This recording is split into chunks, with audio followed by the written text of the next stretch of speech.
आज हम लोग चलेंगे मौर्य साम्राज्य के बारे में, जिसका कार्यकाल 322 से लेकर 150 ईसा पूर्व तक था।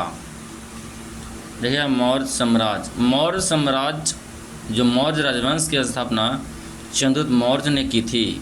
मौर्य वंश की स्थापना किसने की? चंद्रगुप्त मौर्य ने की। उसे चाणक्य, विष्णुगुप्त,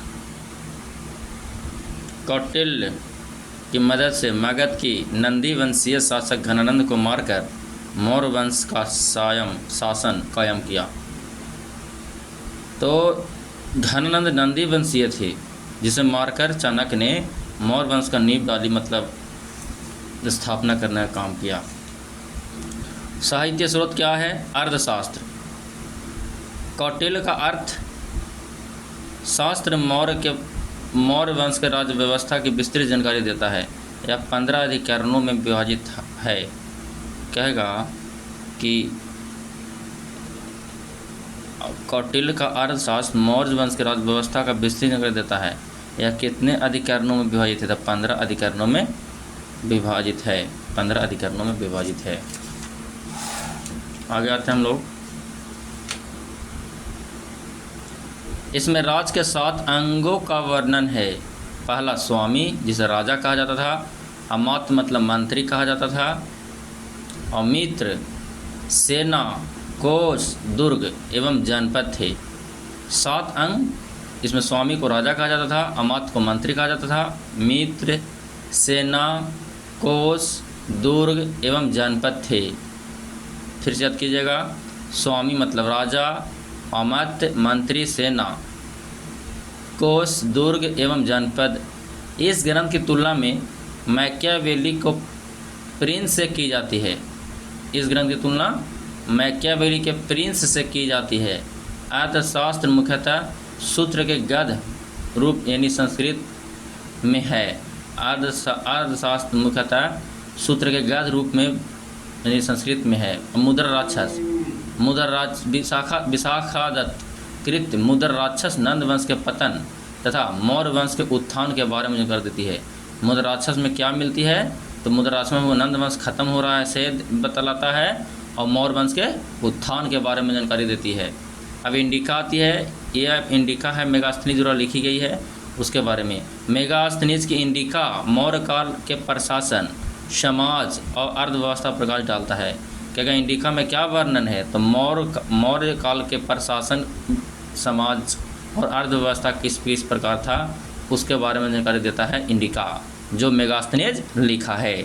जस्टिन, यूनानी लेखक जस्टिन के अनुसार चंद्रगुप्त ने पूरे भारत पर विजय प्राप्त की। दीपवंश एवं महावंश सिंहली सहित। इसके अनुसार अशोक ने बौद्ध धर्म का प्रचार प्रसार श्रीलंका में किया। कहेगा कि बौद्ध धर्म का प्रचार प्रसार कहाँ पर मिलता है, मतलब तो दीपवंश एवं महावंश में मिलता है। जुन्नागढ़ अभिलेख रुद्रदामन के जुन्नागढ़ अभिलेख में चंद्रगुप्त मौर्य के नाम का उल्लेख किया। इसमें मौर्य वंश यानी मौर्य काल के निर्मित सुदर्शन झील की जानकारी मिलती है। मौर्य काल के में एक सुदर्शन झील बनाई गई थी, वो का जानकारी कहाँ मिलती है? तो जुन्नागढ़ में मिलती है।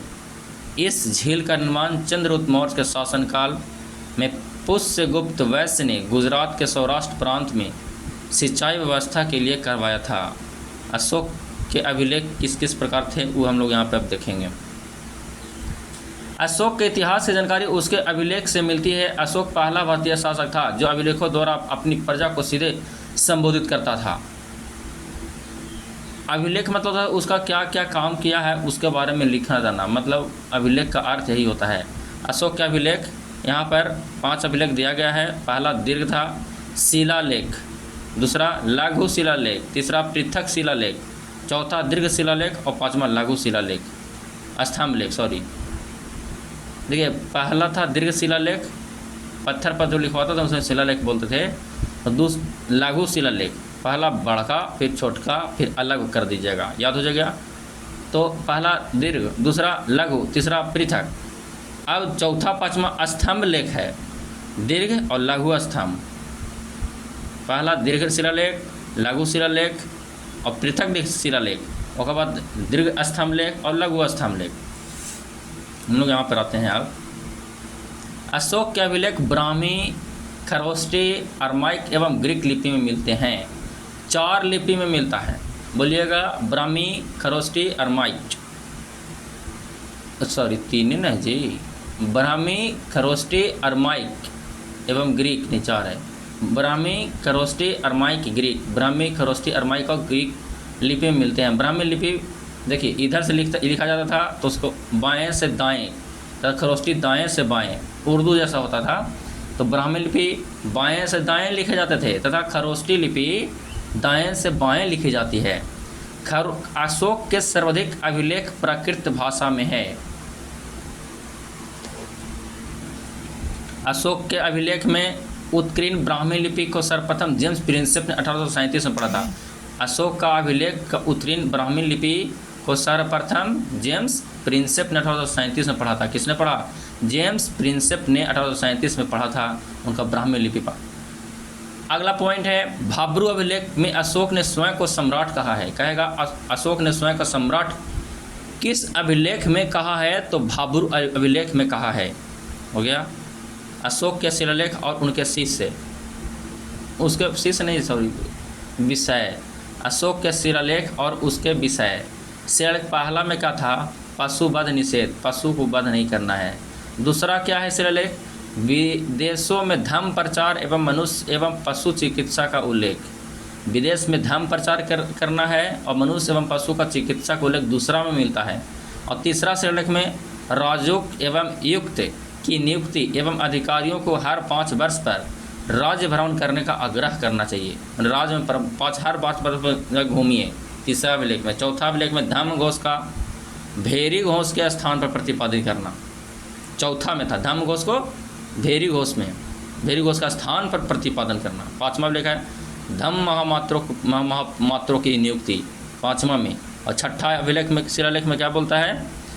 इसमें जन मामलों को निपटाने के लिए प्रशासनिक सुधार का उल्लेख है। 7वां अभिलेख क्या कहता है? अशोक सभी धार्मिक मतों के प्रति निष्पक्षता रखेगा। मतलब किसी से मतलब धर्म के बारे में उल्टा सीधा नहीं बोलना चाहिए। 7वां में लिखा है। 8वां में कहा है कि बोध गया की यात्रा का उल्लेख एवं बिहार यात्रा के स्थान पर धम्म यात्रा का प्रतिपादन। 8वां में बोध गया का यात्रा केवा में 8वां में दिया गया है। 9वां में कहा है सच्चे विधान एवं शिष्टाचार का वर्णन करें। 9वां। 10वां में अशोक के उद्यम एवं लक्ष्य धर्माचरण के श्रेष्ठता की घोषित किया। 11वां में क्या है? धर्म के तत्वों का प्रकाशन करना। 11वां में। 12वां में धार्मिक सहिष्णुता पर जोर दिया गया है। 13वां में कलिंग युद्ध के बाद धर्म विजय की घोषणा। कलिंग युद्ध का वर्णन किस में मिलता है? क्वेश्चन पूछता है। 13वां शिलालेख में मिलता है। तो कलिंग युद्ध के बाद धर्म की विजय घोषणा, विदेश के धर्म प्रचार, 5 विदेशी राज्यों की चर्चा का उल्लेख मिलता है 13वां में। आते हैं यहाँ पे 14वां बोला कि पहले 13 शिलालेखों का पुनरावलोकन तथा अशोक के साम्राज्य को महाल के विजिते की संज्ञा। स्तंभ लेख क्या है? स्तंभ लेख की संख्या 7 है और ये 6 स्थानों से प्राप्त हुए हैं। पहला रामपुरवा, दूसरा दिल्ली टोपरा। पहला रामपुरवा, दिल्ली टोपरा, मेरठ, लौरिया नंदनगढ़, लौरिया अरेराज एवं कौशाम्बी प्रयाग, यहाँ सब स्तंभ लेख मिलता है। अशोक के उत्तरी और पश्चिमी शिलालेख, उत्तर में और पश्चिम में शिलालेख। लमगान कहाँ है? स्थान बताइए। पुल ए दारून और इसकी भाषा थी अरमाइक। लमगान, पुल ए दारून, भाषा अरमाइक। शिलालेख अफगानिस्तान। तक्षशिला इसका भाषा भी अरमाइक थी। शिलालेख वही पाकिस्तान में, लमगान शिलालेख अफगानिस्तान में थी और तक्षशिला शिलालेख पाकिस्तान में थी। कंधार शिलालेख सारेकुन्ना अफगानिस्तान में ये भी थी। यानी अफगानिस्तान में 2 हो गया, कंधार और लमगान, और तीनों है अरमाइक भाषा में। लेकिन कंधार शिलालेख अरमाइक यूनानी 2 भाषा में लिखा गया है। अशोक के लघु शिलालेख, मध्य प्रदेश में शिलालेख है लघु शिलालेख रूपनाथपुर, गुर्जरा, बुधनी और सीहोर। यानी उत्तर प्रदेश में अब आ गया आहरौरा, मिर्ज़ापुर में है। उत्तर प्रदेश में आहरौरा, उत्तर प्रदेश में आहरा नाम जानते हैं ना, आहरा, उसी याद कर लीजिएगा। उत्तर प्रदेश में आहरौरा, मिर्ज़ापुर। राजस्थान में कौन है? बैराट भाबरू, जयपुर में है। कर्नाटक में ब्रह्मगिरी, सिद्धपुर, पाल की गूढ़, जटिंग रामेश्वर, गोवी मठ, सन्नति, मास्की, सब कर्नाटक में है। आंध्र प्रदेश में क्या है? एरारगुड़ी, रजुल मंडागिरी, आंध्र प्रदेश में फिर से एरागुड़ी, रजुल मंडागिरी। बिहार में सारम यानी चंदनवीर पहाड़ी पर लिखा है। मौर्य की उत्पत्ति कैसे हुई? चंद्रगुप्त मौर्य की जाति एवं उसका वंश विवाद तो आस्पद है, विषय है, मतलब पता नहीं लग पाया है, विवाद अभी तक इतिहासकारों ने बताया है। उसके वंश से संबंधित विभिन्न मत है जो इस प्रकार है। सबसे पहले ब्राह्मण परंपरा बोलते हैं ना कि शूद्र थे, यानी मुर्रा नामक स्त्री से उत्पन्न हुए थे।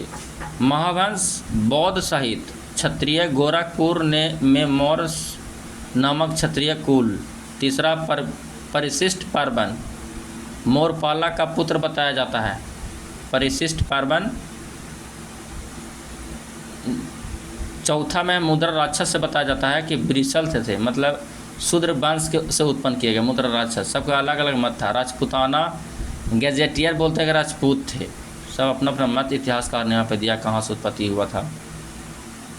राजनीतिक इतिहास, चंद्रगुप्त मौर्य 322 से 298 ईसा पूर्व।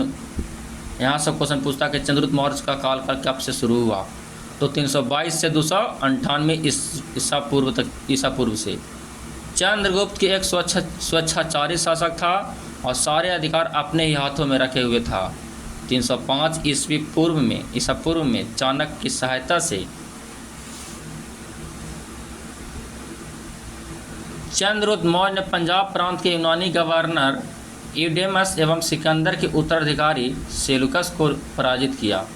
सेलुकस निकटर को हरा दिया था। संघर्ष के बाद संधि के शर्तों के अनुसार चंद्रगुप्त मौर्य को हेरात, कंधार, काबुल एवं मकरान के प्रदेश प्राप्त हुए।